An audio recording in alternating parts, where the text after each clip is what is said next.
Está un poco grande ahí la pantalla, ¿no? Prefiero que esté, pero chica nomás.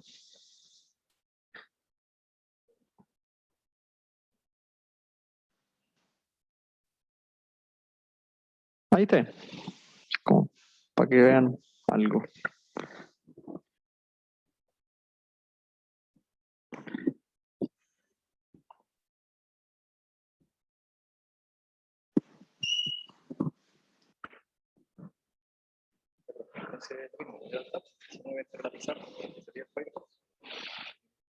Y el... Vale. Uh-huh. Ya, vale. Vale. Ya. Sí, ahora sí. Buenas tardes, entonces. Bienvenidos nuevamente. Vamos a continuar con lo que estábamos viendo el otro día, que era un ejemplo. Estábamos viendo modelación matemática y estábamos haciendo ese ejemplo en donde nos daban una empresa que producía jugos de manzana y jugos de naranja en caja. Entonces le habíamos llamado X a la cantidad de jugos de manzana, le habíamos llamado Y a la cantidad de jugos de naranja, C a los costos totales. Ya, entonces esas eran las ecuaciones, o sea, no, esas no eran las ecuaciones, esas son las variables del modelo. Lo segundo que hicimos fue ver las restricciones para esas variables. ¿Sí? Bueno, la primera restricción es que tanto X como Y como C tenían que ser mayor o igual que 0, ¿cierto? Porque son cantidades. Y además el X y el Y tenían que ser números enteros. ¿Sí? Porque son unidades de un cierto producto, son el número de cajas.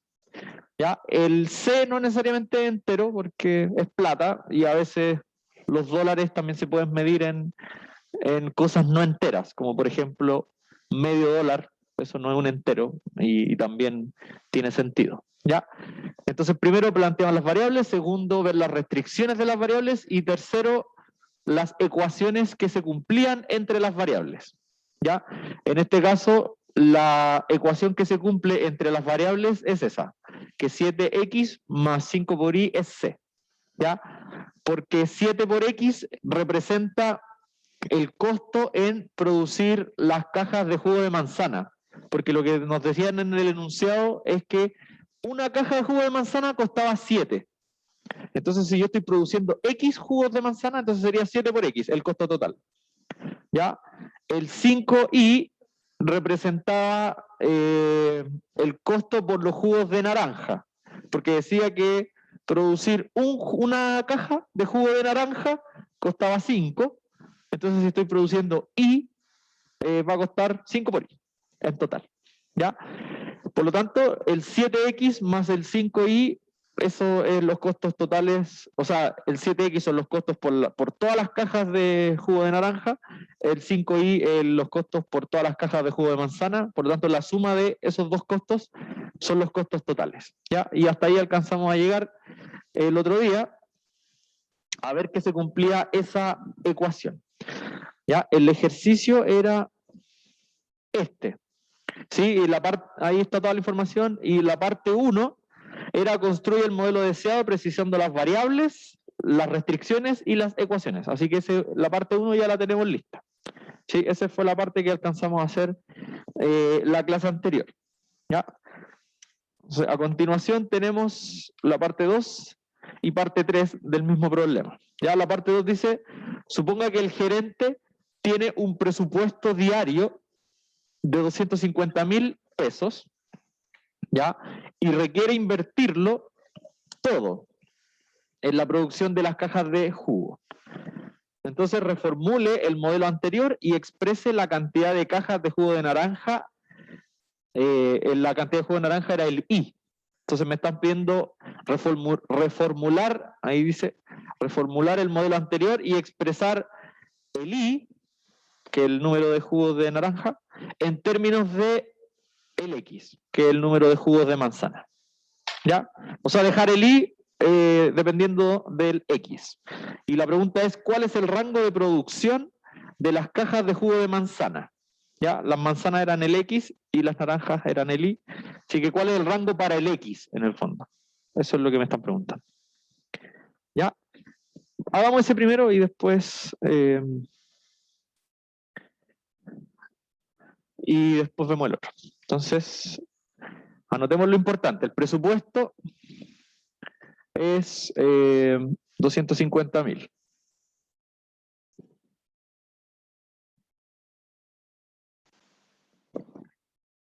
¿Ya? Y después dejar el I en términos del X. Esas son las dos cosas importantes. Entonces, bueno, pongámosle que esta es la continuación del ejemplo.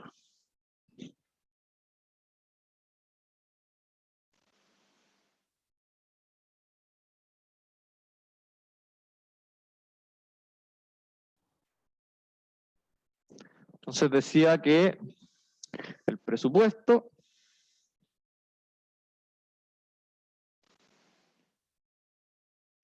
de 250.000. ¿Ya?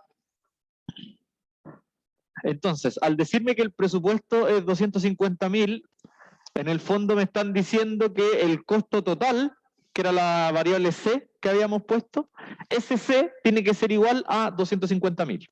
Entonces, nosotros sabíamos que,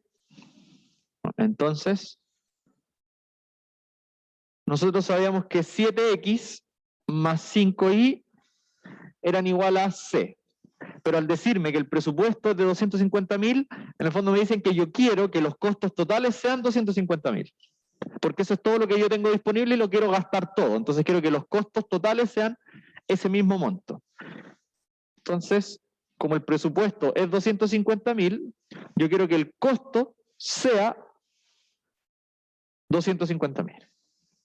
¿Ya? Esa es la plata que hay disponible para gastar en la producción de jugos de naranja y de manzana. ¿Ya? Así que bueno, ahí tenemos una ecuación que relaciona el X con el Y solamente. En el fondo aquí ya el C dejó de ser una variable y en este caso en particular está valiendo el valor 250.000, que es un número constante. Entonces de acá podemos despejar el Y en términos del X. Entonces el Y, porque acuérdense que decía que dejemos la cantidad de jugos de naranja en términos de la cantidad de jugos de manzana. ¿Ya? Las naranjas eran con el Y, las manzanas eran con el X. Entonces, las I's tengo que dejarlas en términos de X. Y para eso hay que despejar el Y, simplemente. Entonces va, bueno, 5Y sería igual a 250.000 menos 7X. Y aquí pasamos simplemente el 5 dividiendo 250.000. Bueno, primero vamos a poner el menos 7 quintos. Menos 7 quintos de X y 250.000 dividido por 5 es 50.000.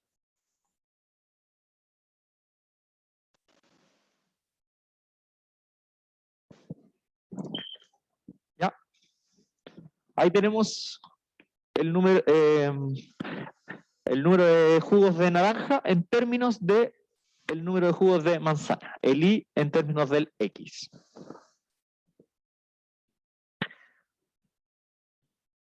¿Ya? Lo otro que nos decían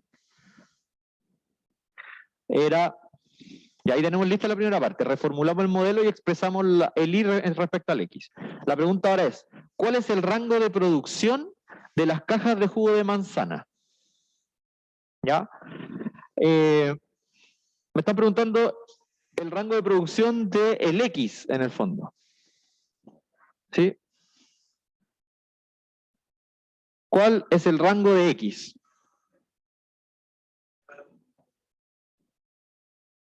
O sea, bajo todas estas posibilidades me están preguntando entre cuánto y cuánto está la cantidad de jugos de manzana que puedo hacer.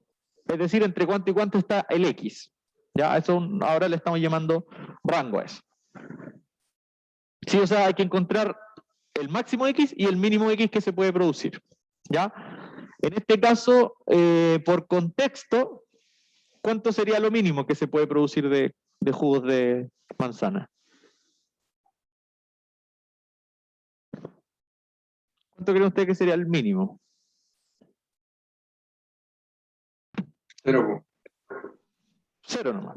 ¿Sí? Siempre está esa posibilidad, producir 0. Entonces, ya tenemos como un límite inferior. ¿Cierto? El máximo 35.714, creo. ¿Y cómo calculó ese máximo? Suponiendo que I es 0 y dividiendo 250 en 7. Ya, perfecto. Claro, en el fondo aquí uno se puede dar cuenta rápidamente que mientras, como yo tengo una cantidad fija de plata, que son los 250.000, mientras mayor sea el X, el Y va a tener que ser más chico para que se mantenga el 250.000. Y mientras más chico sea el X, mayor va a ser el Y para que se mantengan los 250.000. Entonces, en este caso, como el modelo es lineal, porque eso la verdad es que no pasa siempre así tan linealmente, claro, cuando el I sea mínimo, es decir, cuando el I sea 0, el X va a tomar su valor máximo. Entonces, el máximo valor de X es cuando el I es 0.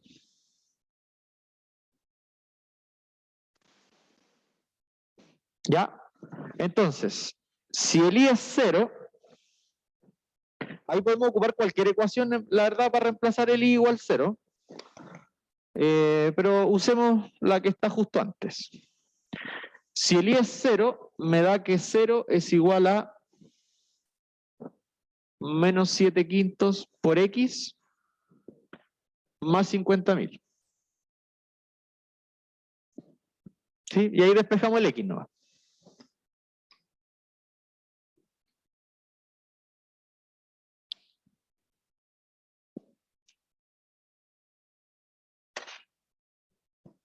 ¿Ya? ¿Sí? ¿De acuerdo con ese planteamiento? ¿Con el último? Que cuando el I sea 0, en el fondo cuando hagan 0 cajas de jugo de naranja, van a tener toda la plata disponible para hacer jugos de manzana. Entonces ahí es cuando van a poder hacer la mayor cantidad de jugos de manzana. Entonces si el I es 0, vamos a ver cuánto puede ser el X. Entonces eso nos va a dar, vamos a pasar el 7x partido por 5 para el lado donde queda positivo, para el lado izquierdo, y eso va a ser igual a 50.000. Entonces, el 5 pasa multiplicando y me da 250.000. Y el 7 pasa dividiendo. Y habría que ver eso. 250 menos dividido 7. ¿Cuánto es eso? ¿Alguien lo hizo por ahí?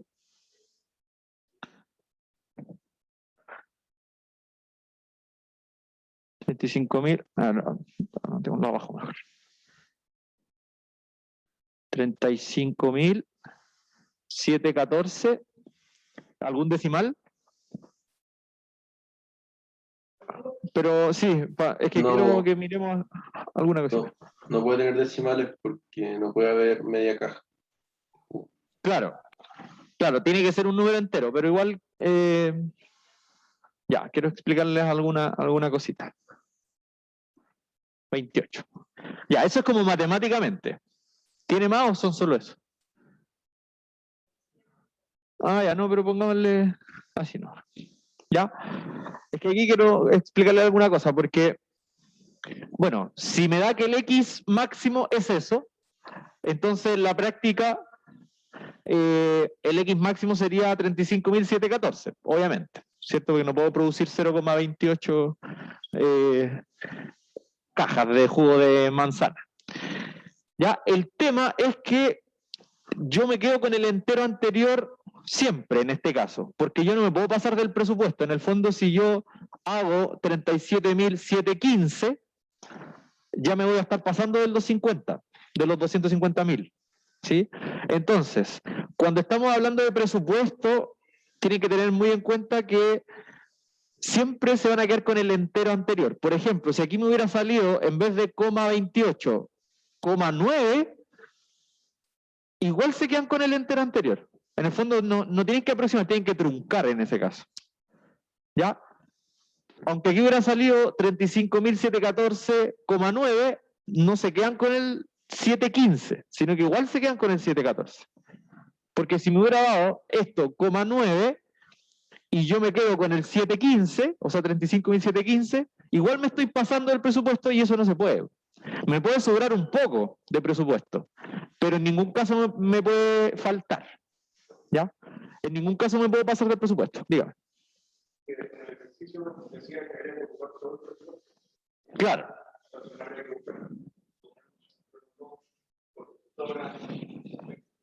Claro, no, claro, la pregunta es, se suponía que teníamos que gastar los 250.000 completos, y aquí, si producimos 35.714, claro, nos va a sobrar una pequeña diferencia. ¿Ya? Pero en este caso, o sea, cuando uno está, digamos, en un negocio real, que sobre, en el fondo uno lo que quiere es que sobre lo menos posible, ¿no? ¿Ya? Aquí en este caso sería medio imposible que se gaste todo. ¿Ya? Pero sí, igual uno podría ser como más específico y buscar solo las combinaciones que me den 250.000, pero son pocas, porque tendríamos que buscar todas las combinaciones de X e Y que me den, donde estos los dos sean enteros y que juntos me den 250.000. Y esas combinaciones probablemente van a ser pocas si es que hay, también podrían no haber. ¿Ya? Pero en la práctica uno necesita que el presupuesto de 250.000 me sobren 500 pesos, no importa al final. ¿Ya? Entonces nos quedamos con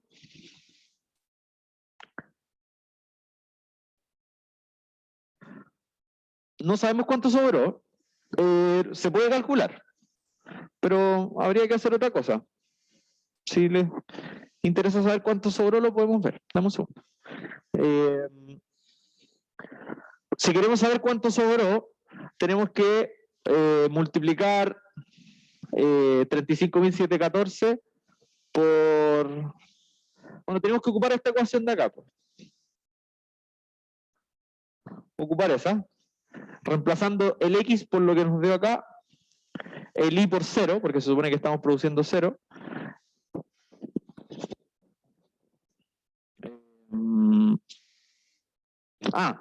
O sea, bueno, lo que pasa es que el costo total era, si queremos saber cuánto sobró, hay que acordarse que el costo total era esto. Bueno, no me acuerdo si el 7 iba con el... Parece que era al revés, ¿no? El 7 iba con el...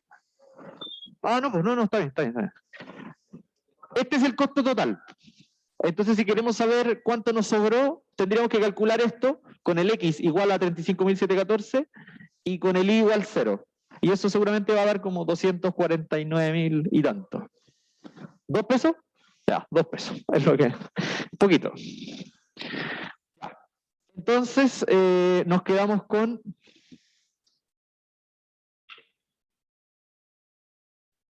Bueno, digamos, entonces, el rango para X es... Lo vamos a anotar así. El X tiene que ser menor o igual a 35.714 y mayor o igual que 0. Generalmente uno así escribe los rangos.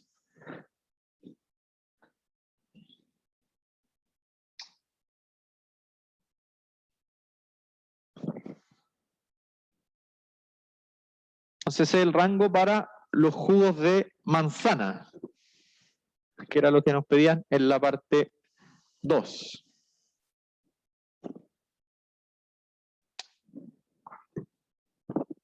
¿Ya? ¿Alguna duda? Veamos la pregunta 3. Ahí está. Entonces, ¿cuál es el rango de producción de cajas de jugo de manzana? Entre 0 y 35.714. Pregunta 3, ahora dice, si además de la restricción de presupuesto anterior, o sea, de nuevo tenemos 250.000 de presupuesto, ¿ya? Además de eso, se sabe que el número mínimo de cajas de jugo de manzana, es decir, el X, que se deben producir al día son 25.000. Entonces, ¿cuál sería el rango de producción de las cajas de jugo de naranja?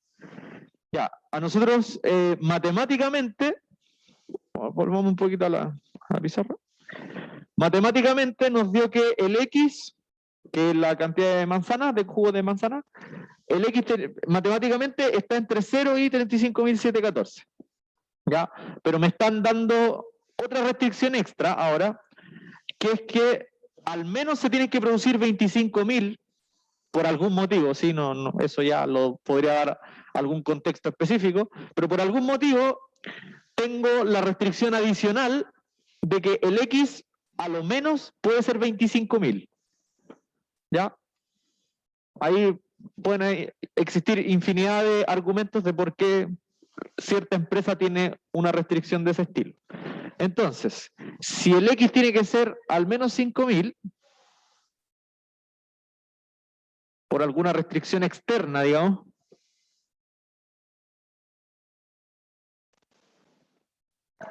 $25.000, bueno, entonces el rango obviamente ahora va a ser entre 35.714 y 25.000. Ya, pero esta restricción que estamos poniendo ahora, este nuevo rango, no está dado por algo matemático, sino que por algo de contexto nomás. Por algún motivo, el X no puede ser inferior a 25.000. Entonces, en base a este rango del X, ¿cuánto entonces es el rango para el Y? Eso es lo que me están preguntando. Considerando que las cajas de jugo de manzana tienen que estar entre 25.000 y 35.714, ¿entre cuánto y cuánto se mueve el I? O sea, ¿cuántas cajas de jugo de naranja voy a tener? Entonces, esa es la pregunta ahora. Entre 0 y 15. ¿Cómo, perdón? ¿Cuánto? Entre 0 y 15.000. Ya, a ver, veamos. Bueno, aquí seguramente hay más de una forma de desarrollarlo, ¿ya? Seguramente hay más de una forma de obtener el rango del I dado este rango para el X, ¿ya? Una forma sería acordarse la ecuación que tienen que cumplir. La ecuación que tienen que cumplir era esta. Sabemos que esta ecuación se cumplía entre X e Y.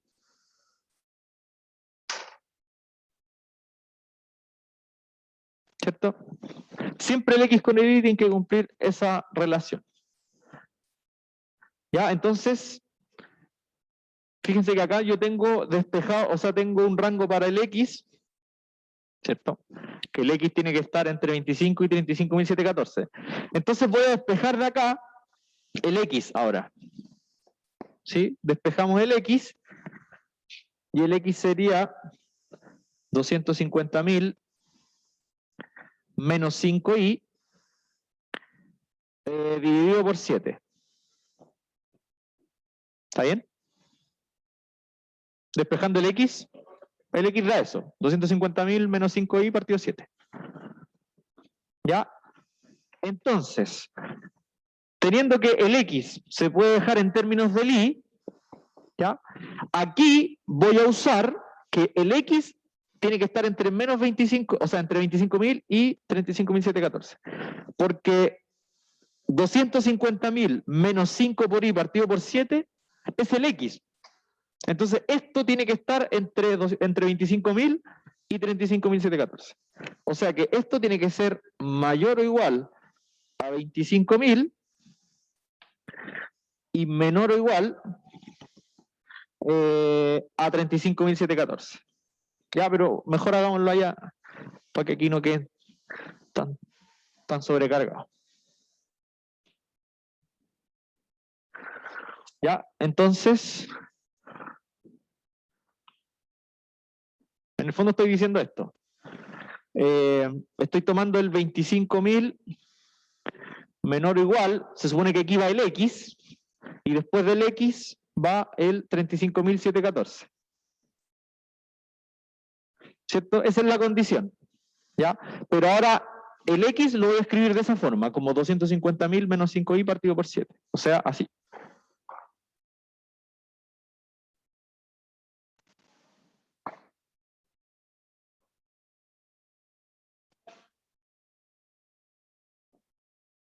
¿Ya? Porque en el fondo ahí estoy ocupando los límites para el X en una inecuación que ahora la incógnita es el Y. ¿Ya? En esta nueva inecuación, la única incógnita es el Y. ¿Ya? Así, aquí tenemos dos opciones. Podemos trabajar, porque se fijan ahí hay como una doble inecuación, ¿cierto? Porque por un lado tenemos 25.000 menor o igual que eso, y al mismo tiempo tenemos que eso es menor o igual que el 35.714. ¿Ya? Entonces, podemos trabajar cada inecuación por separado y después intersectar los resultados, porque yo necesito que el I cumpla las dos inecuaciones simultáneamente, entonces habría que intersectar. O estos también se pueden desarrollar simultáneamente, estas inecuaciones dobles, por decirlo de alguna forma. ¿Sí? La forma de desarrollar esto sin necesidad de separarse por caso, sino que todo de una, es ir haciendo operaciones en las tres partes de la desigualdad, todo el rato. Por ejemplo, puedo multiplicar por 7 la desigualdad completa. Eso va a hacer que me quede 25.000 por 7, eso es 175. Menor o igual, si multiplico por 7 el término del medio, se va a ir el dividido por 7. Va a quedar así. Menor o igual, 35.714 por 7.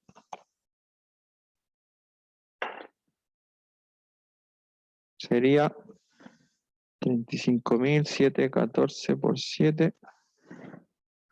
249.998. Ah, por eso en este me dijeron que era 2 pesos la diferencia. Ahí, multipliqué por 7 en los 3 lugares. ¿Sí? Yo lo que quiero es despejar el I.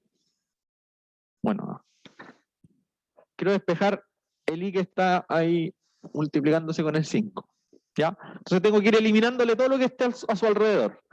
Por ejemplo, voy a restar ahora 250.000 en los 3 lados para que quede solamente menos 5i en el término central. ¿Ya? Así que ahora restamos 250.000.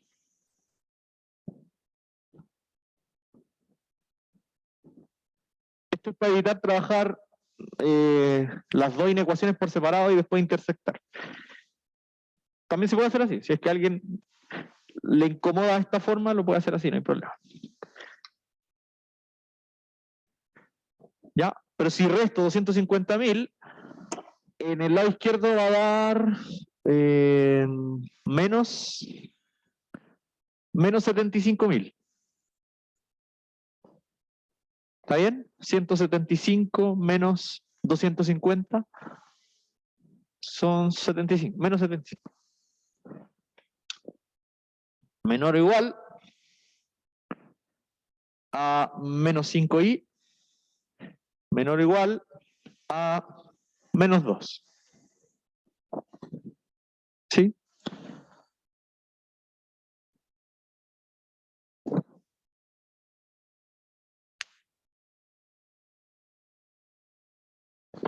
Así que estoy casi. ¿Qué me faltaría hacer aquí? Podemos, por ejemplo, dividir, bueno, que dividir por menos 5 es lo mismo que multiplicar por menos un quinto. Entonces vamos a multiplicar por menos un quinto.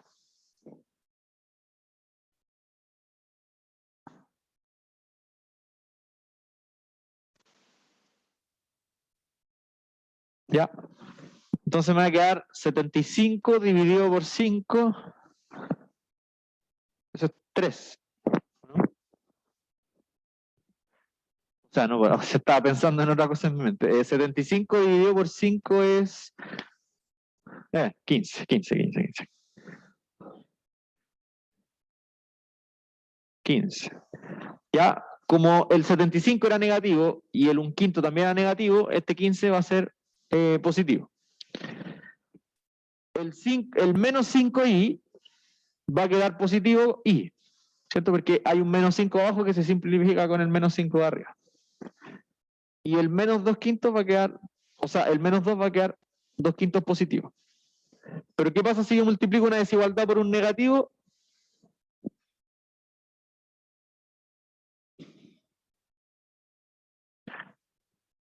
Tal cual, se dan vuelta. ¿Ya? Así que mientras respetemos las operaciones que vayamos haciendo en los 3 lugares, se puede trabajar así, no hay problema. ¿Ya? Si lo hubiéramos trabajado por separado, en un lado nos hubiera dado que i era mayor que 2/5 y por otro lado hubiera quedado el i era menor a 15.000. Así que es mejor trabajarlo de una sola vez. Ya, esto en general uno lo escribe como en el otro orden en todo caso, lo escribe como poniendo el más pequeño primero.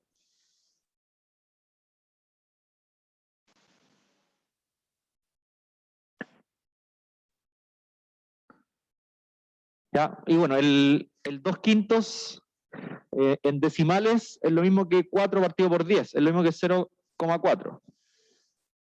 Entonces, el i está entre 0,4 y 15.000. ¿Ya? Si es que el x estaba entre 25.000 y 35.714, el i tiene que estar entre 0,4 y 15.000. ¿Ya?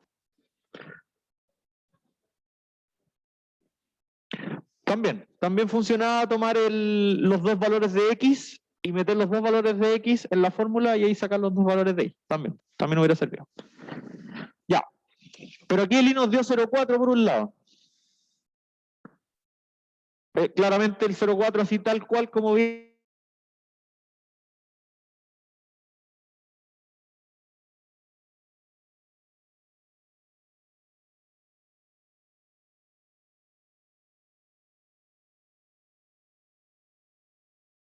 Mayor o igual que el 0,4.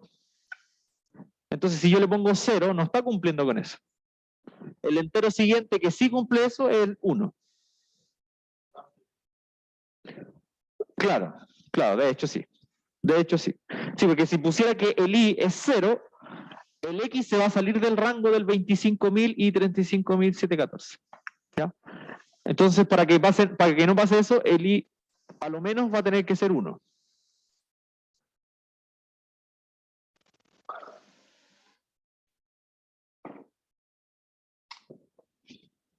¿Ya? Entonces, el rango para el i realmente es entre 1 y 15.000. Se fijan que no estamos aproximando el número decimal, no estamos redondeando, porque si redondeáramos el 0,4 sería 0. ¿Ya? Hay que hacer un análisis, digamos, como monetario nomás. Yo lo que sé es que el i tiene que ser, está obligado a ser más grande o igual que el 0,4. ¿Ya? Entonces, por eso no me puedo quedar con el 0. Tiene que ser con el 1 para que sea al menos mayor. Entonces, ese es el rango para el i. Por lo tanto, si estamos produciendo entre 25.000 y 35.714 cajas de manzana, las cajas de naranja entonces van a tener que estar entre 1 y 15.000. No voy a poder producir 0 cajas de manzana. ¿Ya? ¿Sí? ¿Dudas?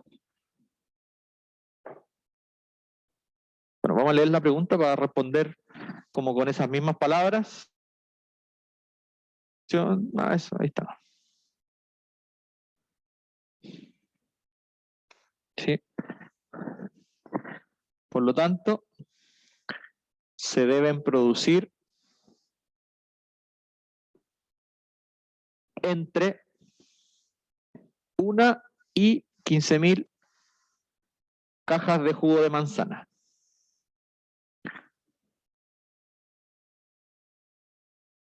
No, el I es de naranja, perdón.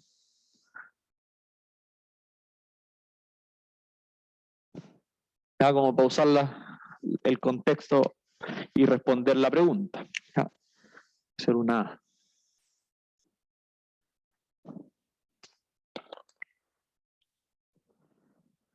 ¿Bien?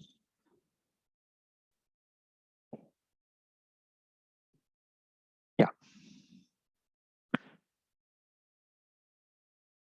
Volvamos entonces al PDF.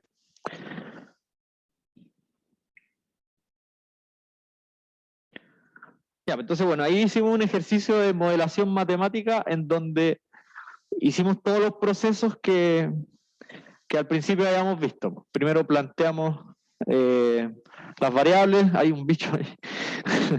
Primero planteamos las variables, vimos las restricciones, planteamos el modelo. Sí, que eso era como en el mundo abstracto. Cuando estábamos trabajando con X e Y, estábamos en el mundo abstracto. Resolvimos las ecuaciones, ¿cierto? Vimos los rangos y después interpretamos en la realidad lo que estaba pasando, ¿ya? Que era las respuestas que andábamos buscando. Entonces, dentro de los modelos matemáticos, por supuesto que nosotros en este curso nos vamos a centrar generalmente en modelos en negocios, ¿ya?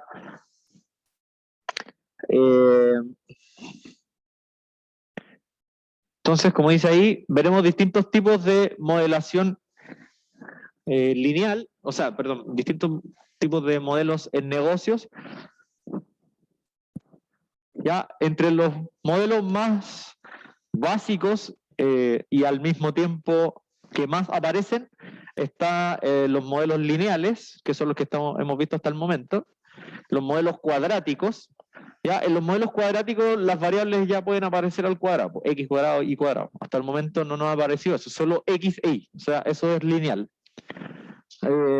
Entonces, generalmente vamos a comenzar con los conceptos matemáticos para poder tener bien clara la teoría matemática y después vamos a empezar a llevar eso a contextos. Y ahí vamos a modelar. Ya, entonces, para establecer bien la parte de modelos lineales, sí que son los primeros tipos de modelos que vamos a ver, modelos lineales, hay que conocer bien las funciones afín. Que las funciones afín son esas. Las clásicas f de x igual a mx más n. Que si al f de x le llaman y, son rectas. Cuando grafican ustedes ese tipo de funciones son rectas. ¿Cierto? Donde el m es la pendiente de la recta y el n es el coeficiente de posición de la recta. Ya, entonces primero vamos a modelar con este tipo de funciones.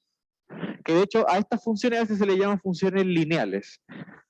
Pero el concepto, la definición más precisa es decir funciones afines.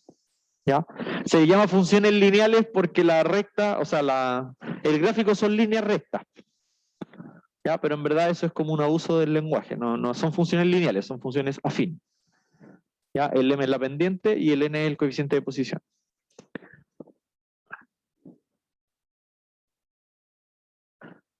Entonces ahora nosotros vamos a ver estas, pero para llevarlas a modelos en negocios en particular. Ya gráficamente son líneas rectas las funciones afín. Ahí puse dos casos específicos. Primero está la función azul, que bueno, aquí cambié el f de x por un y, pero da lo mismo en el fondo. El eje y, a veces uno le pone eje f de x, dependiendo lo que estemos haciendo. Ya, entonces, la función azul es m1x más n1. Entonces, su pendiente es m1 y el coeficiente de posición es n1.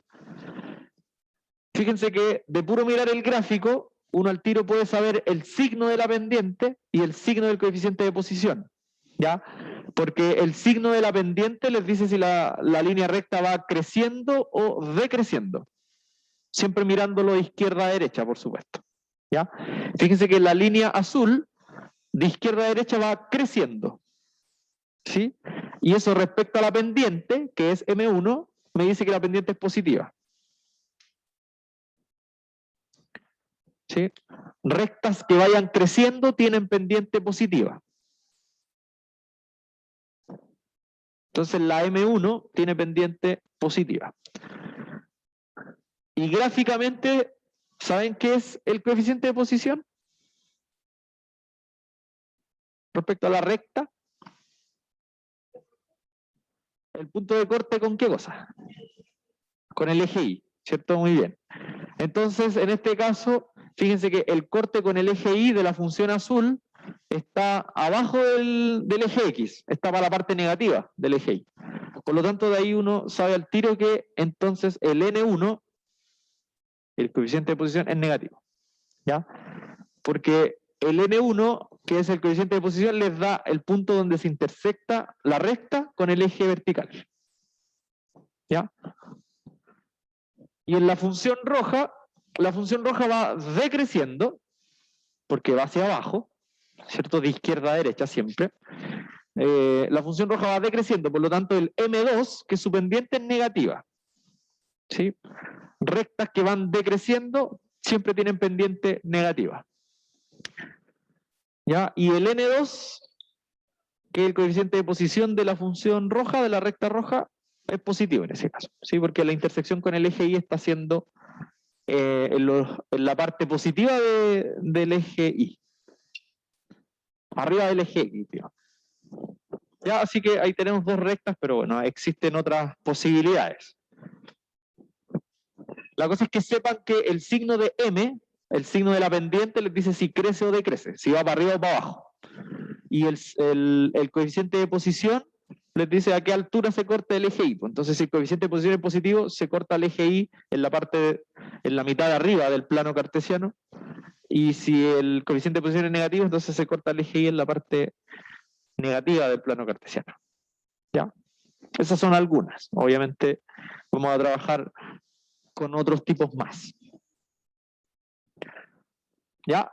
Un ejemplo pequeño nos dan esa ecuación, 2x más 5y igual 280, y nos piden determinar, es una recta, ¿ya? Solo que hay que escribirla como recta, hay que escribirla como tal, y con eso determinar la pendiente e interpretar luego los intersectos con los ejes coordenados.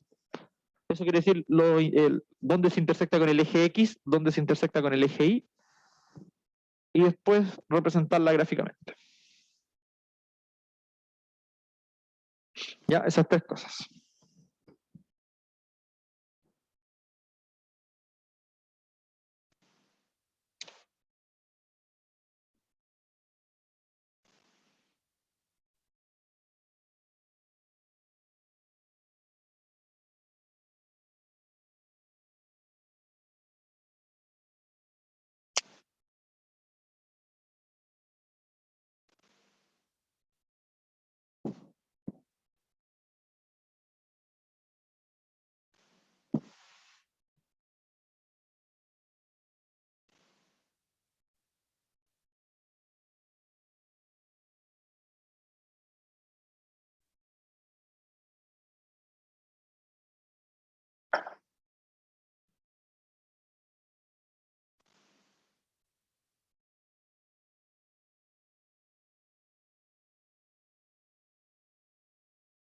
Ya, esta es la parte 1. Tenemos la recta entonces, y lo primero es determinar pendiente y coeficiente de posición de esa recta. ¿Cómo harían eso? A partir de la ecuación que tienen arriba. ¿Cómo podríamos determinar la pendiente y el coeficiente de posición para esa recta que está arriba? Depende del I, ¿cierto? Porque así nos va a quedar de la forma I igual a mx más n, y ahí ya sabemos cómo sacar el m, o sea, qué significa el m y el n. Ya, muy bien. Entonces, despejamos I, y nos va a quedar que el I es 280, pasa restando el 2x, y después pasa dividiendo el 5. Entonces el 5 va a dividir al 280 y también va a dividir al x. Ya, pero reordenémosla para que nos quede de la forma clásica. Sería eso, ¿cierto? Y 280 partido por 5 es 14. Sí, no puede, 56.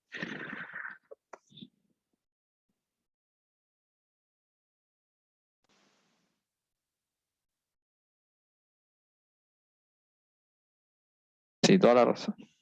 Nada que ver lo que había dicho yo. Más 56.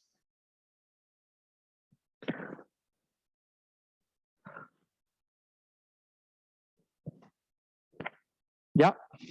Así que por lo que dijimos anteriormente, de ahí sale la pendiente al tiro. Pues la pendiente sería menos 2/5 y el coeficiente de posición sería 56. La pendiente siempre es lo que multiplica al X y el coeficiente de posición es el número suelto, digamos, el que no está multiplicado por X.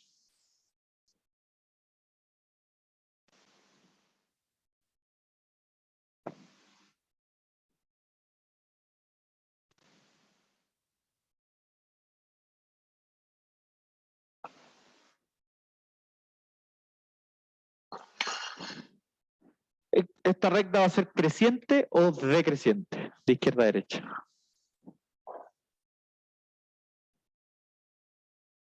¿Lo verían así como directo de la... ¿Y por qué sería decreciente? Excelente. Tal cual, ¿cierto? Tal como dicen ahí los compañeros, sería decreciente porque su pendiente es negativa. Ya. ¿Qué más nos pedían? Los intersectos con los ejes coordenados, o sea, en qué punto se intersecta con el eje X y en qué punto se intersecta con el eje Y. Entonces saquemos primero la intersecciones con ejes.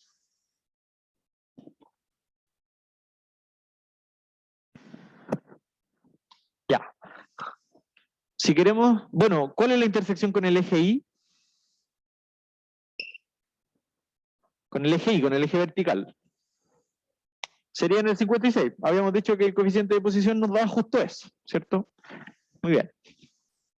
Entonces, pero bueno, la intersección sería entonces en el punto 0,56, ¿cierto? Porque la coordenada X es 0 y la coordenada Y es el 56. Entonces, la intersección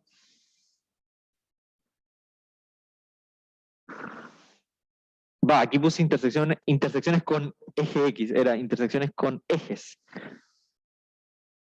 ¿Ya? Entonces, primero intersección con eje Y. Como ya tenemos el coeficiente de posición, sería el 0,56. En el fondo, si queremos que la coordenada X de todos los puntos del eje Y, todos los puntos del eje Y tienen coordenada X igual 0, porque están justo en el centro. ¿Ya? Y ahora entonces, esta es la intersección con el Y. Entonces, ahora intersección con el X.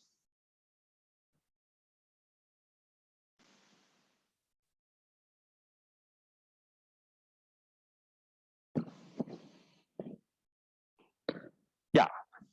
Piensen que el eje X es el eje horizontal, ¿cierto? Todos los puntos del eje X tienen una coordenada Y común.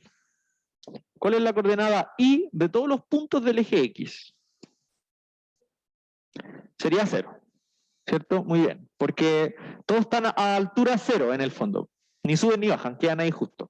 Entonces, en la ecuación de la recta le podemos dar valor 0 al Y y eso nos va a dar, despejando el X, nos va a dar cuál sería el X para el cual el Y es 0. ¿Ya? Entonces, ¿cómo lo escribo eso? Esta intersección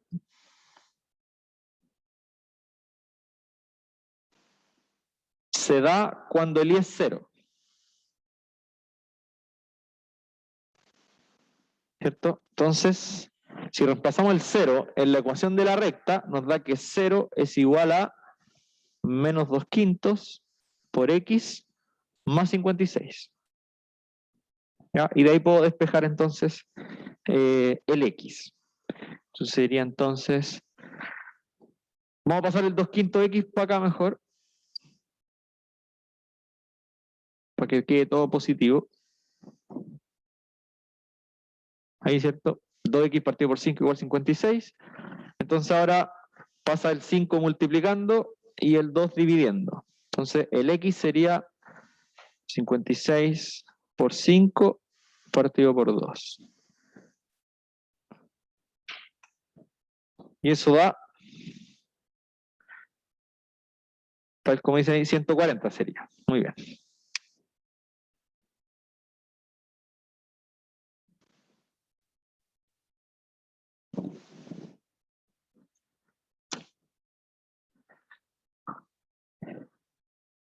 Ya, pero la intersección con el eje X se da en el plano cartesiano.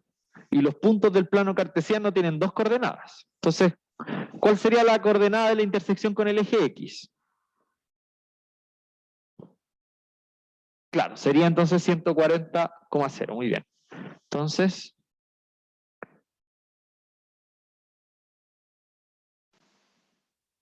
la intersección con eje X es en el punto 140,0. ¿Ya? Ya, después de todo nos pedían representar gráficamente.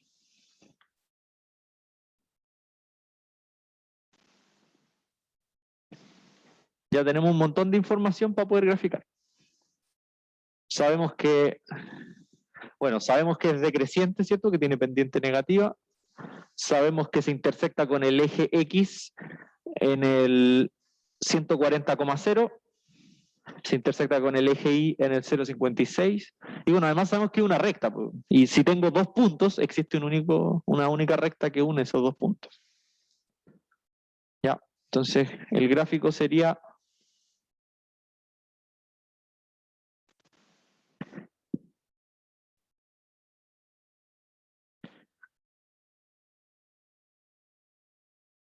Por aquí arriba estaría el 140.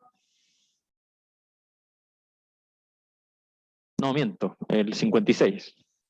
Sí. Miento, 56, ¿cierto?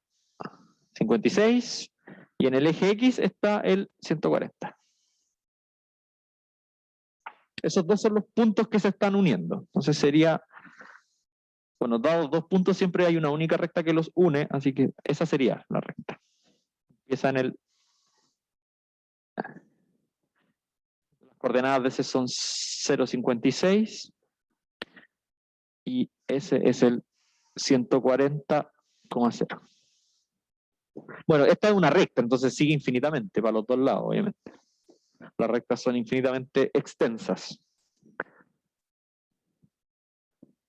Ya, quedó medio chico, parece ahí el 56. Pero bueno, si estamos poniendo las coordenadas, no son necesarios esos valores. Ya, y coincide, porque me dio una recta decreciente y la pendiente es negativa. Entonces tiene sentido. Ya, ahí estaríamos entonces. Sí, un pequeño repaso de todas las cosas que vamos a ir necesitando de las funciones afines y de las rectas para los modelos. Ya recuerden que siempre vamos a ver funciones y después modelos. Funciones, modelos. Primero función lineal, después modelos lineales, después funciones cuadráticas, modelos cuadráticos, después función exponencial y logaritmo, después modelos exponenciales y logarítmicos. ¿Ya? ¿Alguna duda? ¿Estaba fácil este ejercicio, parece? Más o menos. Ya. Volvamos entonces al PDF. Ahí estamos listos con ese ejemplo que era como para recordar todo lo que necesitamos de funciones afín.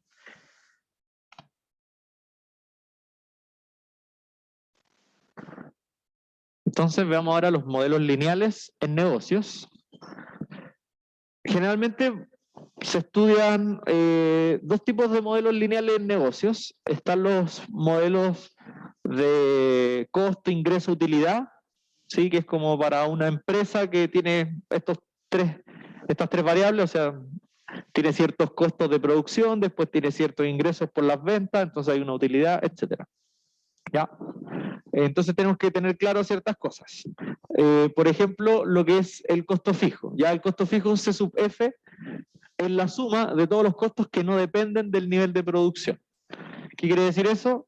Que los costos fijos son lo que uno tiene que pagar aunque produzca cero. ¿Sí? Si es que uno arrienda un lugar y ahí ya tiene, no sé, pues el arriendo, la luz, el agua, el material. Bueno, no, el material ya depende de la producción. No, eso sería como el arriendo, la luz, el agua, qué sé yo. Si tienen algunos trabajadores, el sueldo. ¿Sí? Bueno, si producen cero, eso se tiene que pagar igual. ¿Ya? Y después vienen los costos variables, que obviamente esto sí es los costos que sí dependen del nivel de producción. O sea, son costos que van a subir mientras más produzcan y van a bajar mientras menos produzcan.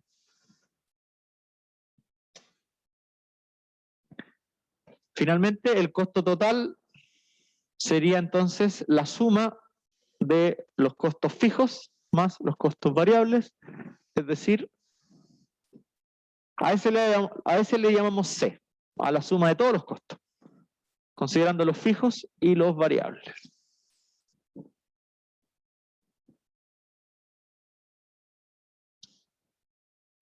Ya, con esto podemos construir funciones de costo total, como en el siguiente ejemplo. Vamos a borrar la pizarra mientras.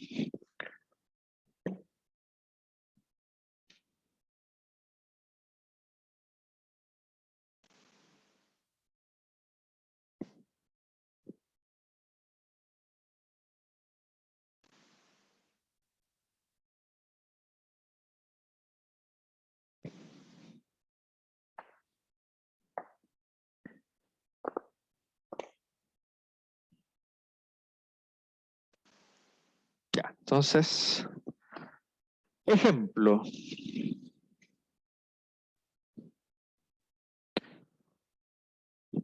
Considera una empresa que produce y vende poleras. Si el costo por producir una polera es de 1.000 pesos, el arriendo mensual de la maquinaria necesaria para la fabricación es de 50.000 pesos y el arriendo del local donde se venden las poleras es de 150.000 pesos por mes. Ya, esa es toda la información. Construye una función de costo total al producir X poleras en un mes. Ya, vamos a notar entonces lo importante.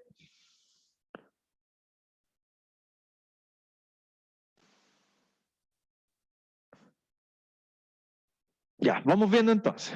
Bueno, tenemos que fabricarnos nuestra función de costos totales, ya sabiendo que los costos totales son la suma de los costos fijos más los costos variables. Generalmente es más sencillo ver cuáles son los costos fijos. ¿Qué costos fijos tenemos acá?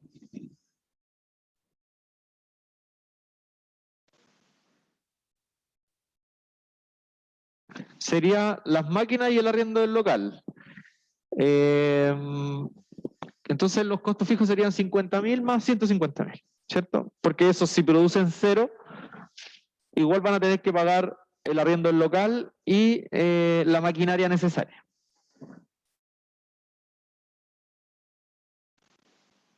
Ya, muy bien.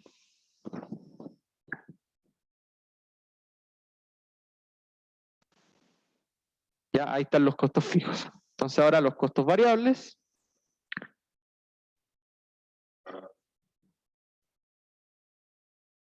Bueno, miremos un poquito el enunciado para determinar los costos variables.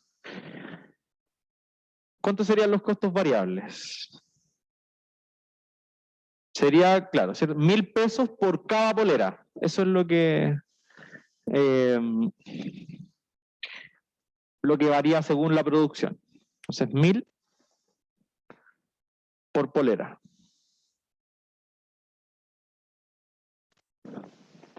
Ya. Entonces, bueno, llamémosle X a la cantidad de poleras producidas.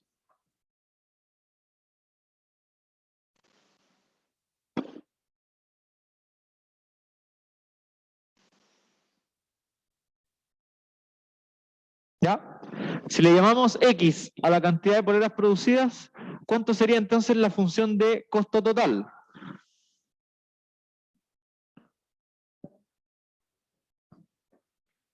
Tal cual. La función entonces de costo total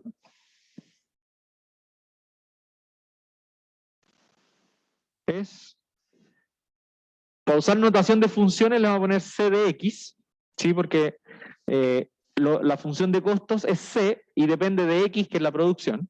Entonces la función de costos totales sería C de X igual a 1000 por X, que estos son los costos variables, más los 200.000 que se pagan de costos fijos. Esa es la función entonces de costo total. ¿Qué pedían acá? Construir una función de costo total. No, eso no. Sí, de aquí entonces podemos saber ciertas cosas, porque esa función, si se fijan, es una función afín. Tiene pendiente y tiene coeficiente de posición. Ya, entonces fíjense que, como observación, la pendiente es el costo unitario por producir un elemento. ¿Sí? Esta es la pendiente, el 1000. Y el 200.000 es el N. Entonces la pendiente corresponde con el costo unitario de producción.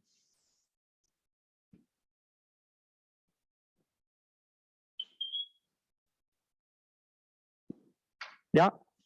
O sea que la pendiente sí significa algo específico en un modelo, en un modelo de costos, un modelo lineal de costos. ¿Y qué está representando el coeficiente de posición respecto al contexto? Claro, lo que se paga aunque se produzca cero, que eso eran los costos fijos.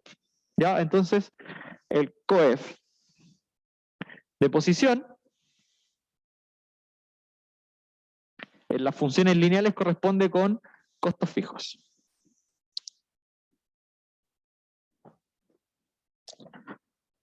Ya son dos cantidades súper específicas que nos dan información súper específica.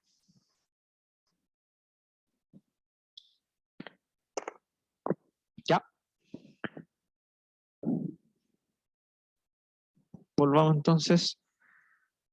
Era sencillo el ejemplo, era simplemente mirar eso. Ya, entonces de la misma forma, bueno, ahí está lo que acabamos de decir, en una función lineal de costo, el costo unitario equivale a la pendiente y el costo fijo, el coeficiente de posición. ¿Ya? De la misma forma que se define el costo, o sea, no de la misma forma, pero similarmente se define el ingreso. ¿Ya? El ingreso se define como la plata que entra, no con la plata que me quedo al final. ¿Sí? Entonces, el ingreso total es el dinero que el fabricante recibe por la venta de su producto. ¿Ya? Y este está dado por I igual a P por X, o sea, el I es el ingreso, ¿ya? I es el ingreso total, el P es el precio unitario por la venta de ese producto y X es el número de unidades vendidas. Entonces, si pensamos en las poleras, el P es el precio al cual vendo las poleras y el X es la cantidad de poleras que estoy vendiendo. ¿Ya? El ingreso en general por la producción y venta de algún artículo siempre es precio por cantidad. Cuánto vale cada polera y cuántas poleras estoy vendiendo. ¿Ya? Así que el ingreso también es una función, en este caso, no siempre, en este caso el ingreso también es una función lineal, que de hecho el coeficiente de posición es 0. Y la pendiente es el precio unitario. ¿Ya? Entonces, el ingreso es precio por cantidad.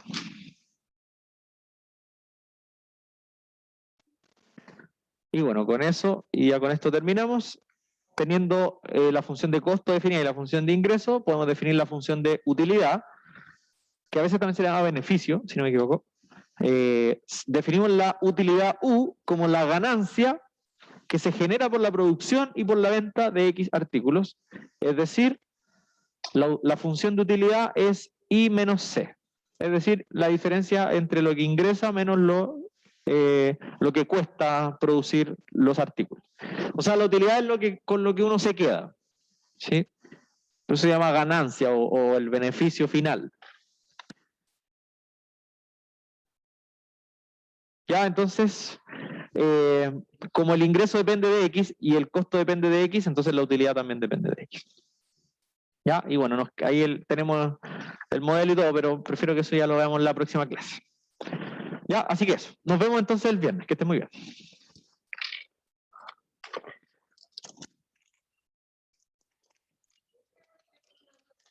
Bueno.